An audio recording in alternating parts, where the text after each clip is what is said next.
Граѓаните барат промени за законите да важат за сите подеднакво. И за да може креаторите на кризата да одговараат и да започне процес на стабилизација и на економски развој во Република Македонија. Нема да се смириме се додека нема правда. Нема да дозволиме со изборите да се покрие масовното прислушување и газаењето на основните човекови права и слободи. Нема да дозволиме со изборите да се покрие грабежот на македонскиот народ со стотици милиони евра. Зар треба мирни да седиме и да гледаме како заедно со бегалците од Пакистан заменуваат најкреативните, најспособните кадри од Република Македонија?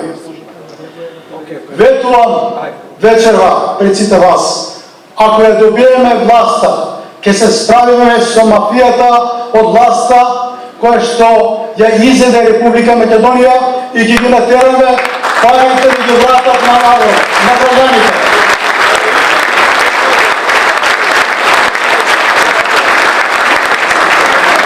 Сме за стабилизација на Република Македонија. Наши врвни приоритети се влез во Европската унија и во НАТО. Ние сме сигурни, затоа што имаме и знаење, и искуство, и кадри. Македонија во наредните 4 години да внесеме и во Европската унија и во НАТО. Тоа ќе го направиме заедно со народот на Република Македонија.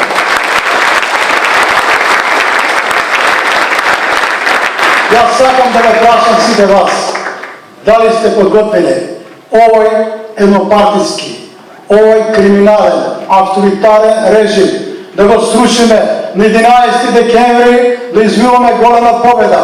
ВМРО ДПМН, раководството на ВМРО ДПМН да бидат поразени.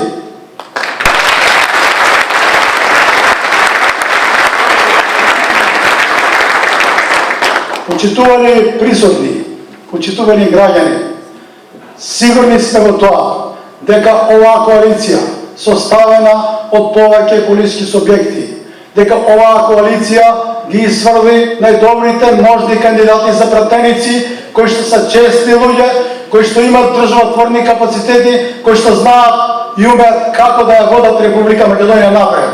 Затоа ве повикувам да ги поддржиме со еден громогласен аплауз.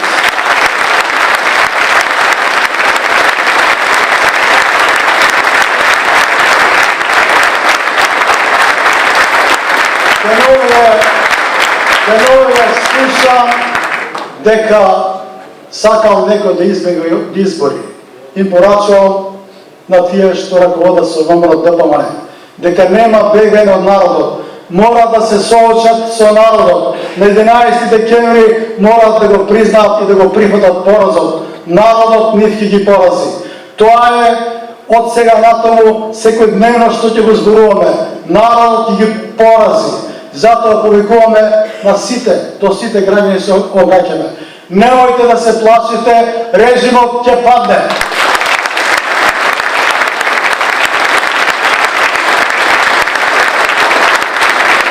Слушам дека господинот Никола Груевски сакал да бега од Скопје.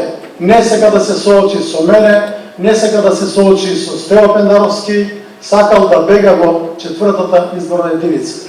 Но тамо ќе го пречека Слободан Богоевски, ништо повеќе